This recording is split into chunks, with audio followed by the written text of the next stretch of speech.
Quand tu viens à peine d'arriver en Europe, que tu sois bosailleur, voyageur, épervier ou bien tilapia, voici quelques erreurs que tu ne dois pas commettre. La première erreur, c'est quand tu vas commencer à travailler, il ne faut pas directement appeler le pays pour annoncer que tu as commencé à travailler.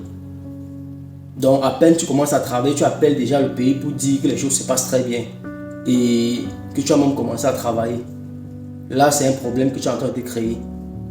Chaque mois, chacun va t'expliquer les problèmes qu'il a eu parce qu'ils savent que tu travailles. Dans tes débuts, ce sont les choses qui vont te freiner.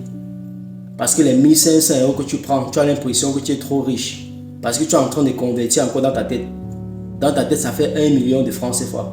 Tu as l'impression que tu es trop riche. Mais les 1500 euros que tu prends te permettent de survivre en Europe. La deuxième erreur, c'est surtout quand tu es seul. Donc peut-être ta femme ou bien ton mari est au pays.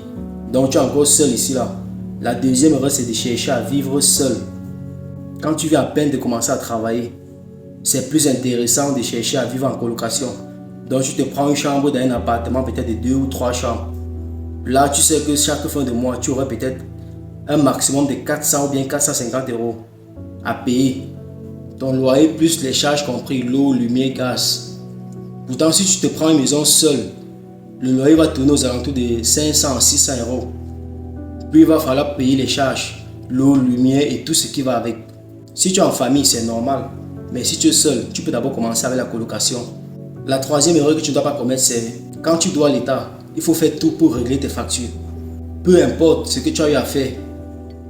Peut-être tu as volé le train, on t'a pris, on t'a donné une sanction. Même si c'est dans 10 ans, dans 20 ans, tu vas payer. Et ça sera avec les intérêts. Quand tu dois déjà à l'État, tu dois faire tout pour payer tes factures. Donc voici quelques erreurs que tu ne dois pas commettre quand tu viens à peine d'arriver en Europe.